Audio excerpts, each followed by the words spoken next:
And we're back to IGN's E3 live show, streaming at you on e3.ign.com.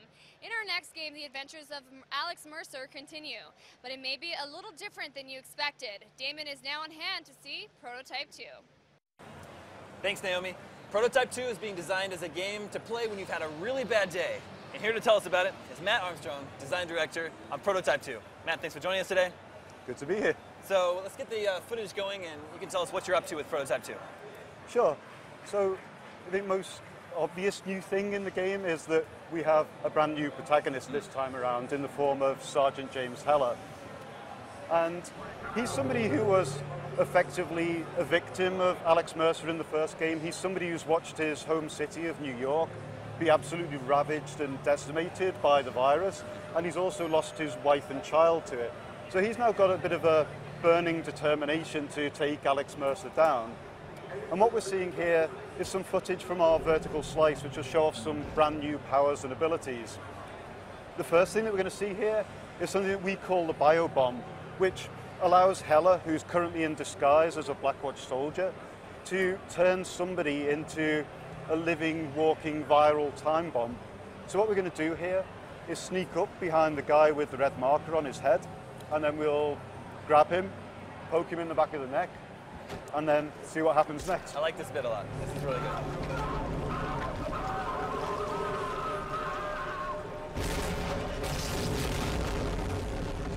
So this is a very gruesome game. It's a pretty effective area denial tool. Yeah. It's pretty cool. And what that allows us to do here is grab the scientist and consume him for his memories without a single shot being fired in our direction. So you approach that situation fairly stealthily. There are real rewards there. And of course the Web of Intrigue memories are back again from the first game as a way of just supporting the underlying narrative and sort of informing you more about what's going on in the game at any given point. There's some role reversal going on because Alex Mercer, the character you played in the first game, is now the bad guy, right? Yeah, and that's one of the coolest new things that we've brought to Prototype. Personally, I've never seen that in a game before, this idea of taking the hero of the first game and making him the villain the second time around. So what we're seeing here is a way of empowering the player to find their own content within the world. We have this concept now of Blackwatch operations and key personnel associated with them. And you can use Heller's new hunting ability to basically send a pulse of energy out into the world, which will then radiate back off your target, enabling you to find the target without us having to do anything as artificial as place a target marker over the top of their head. And so again, you consume somebody and you gain a memory, but whereas in the first game getting a memory was an end unto itself, this time around getting a memory actually unlocks a brand new mission in the world, so players are really free to be able to drive their own path through the story this time around. And so moving on, what we're seeing here now is the mission that we've just unlocked, and of course brand new power in the shape of the tendrils. Powers, yeah. Tendrils are pretty much my favorite thing in the game. Great. They're so crazy and over the top and so procedural, you never ever see the same thing twice, which is really, really cool. Here And then of ripping course, the rocket launcher off the tank and using it against its previous host. Yeah, and why not? that's great. It just fits into our IP perfectly. Are we going to see footage of the tendril kills? How you can pull people apart with your tendrils? Yeah, for example, just like so. That's wonderful. And then you'll also see that a little bit more in the next section that we jump into, which is one of our underground lairs. And you have a new system for giving missions to the player, right? They hack into, is it BlackNet?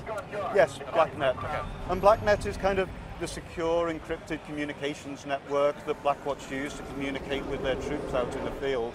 But it also contains information about all of their ongoing operations in the green, yellow and red zones and the key personnel associated with them.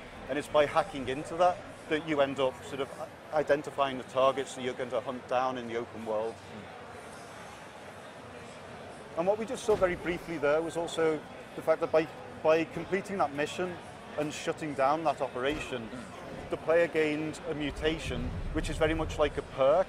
So dependent on your play style and what your choice of perk actually is, but my James Heller is going to be very different to your James Heller by the time you finish the game.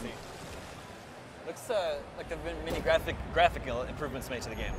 Yeah, we've improved graphics in two ways, one of which is by creating a brand new rendering engine, and also we have a brand new art director for Prototype 2 who's done an absolutely stunning job to this point. We're really proud of the way that the graphics are going this time around, and we feel like we're knocking it out of the park.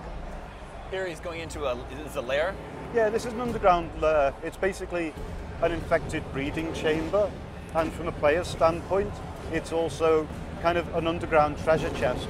So by consuming certain enemies, in this example, a spiked brawler, you can actually upgrade your powers this time around. You can make your blade bigger, faster, sharper, more deadly.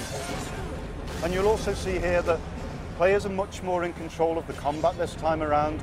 You can always see which enemy is the most important one in the environment, the most deadly one, and you can see the attacks coming and react to them using things like the tactical dodge to leap over the top, and you have that moment of slow motion to really to be able to reassess the battlefield and decide what it is that you want to do next. You can hack limbs off enemies, cut them in half. Yeah, like dismemberment is another big key feature that fits perfectly into our world. But it's not just aesthetic. For example, if you take the leg off an enemy, it'll move much more slowly through the environment. And if you take the arm off it, then it will limit its attacks to something more manageable. There's certain enemies where you cut their legs off and their torso will still crawl to you as like a walking landmine, right? Yeah, absolutely. Our enemies are fairly resilient and determined, and they're going to keep coming back at you until they're done. And what you're now seeing is our juggernauts, which are two of our brand new enemies. And these guys, you really don't want to get too close to. So the best way to deal with them is to stand back and really use the tendrils to deal with them, keep them at arm's length. Or just rip their arms off is even simpler. Yeah, that works too. Now, a lot of our readers have been asking us, is there going to be any multiplayer in Prototype 2? That's something that we talked about a lot at the beginning of the project, but ultimately we decided that it was basically to compromise us from a production schedule point of view. We wanted the opportunity to really execute the hell out of the single player experience and make it as polished as we could possibly make it. And multiplayer was basically going to prevent us from doing so. So while multiplayer is interesting to us in the long term, it's not something that we're including with Prototype 2. What do you think the balance between running story missions and just messing around in the open sandbox world will be? I think it very much depends on the individual player. It's not something that's really prescribed. But what we have tried to do is make sure that all of the various upgrades that you get throughout the game are kind of spread throughout the open world content as a way of enticing the player to want to explore the open world, to try and find things like lures and a bunch of the other open world content that we've actually got in there. This is a new, larger enemy you have in the game, yeah? Yeah, it's fairly big. Do you have a name for this Not guy the yet? prettiest. We're calling him Tiny for the time Tiny, being. that's pretty good, yeah. That's really good. Me being English, I like to think I bring a sense of irony to the team. I appreciate that. But yeah, not a subtle enemy.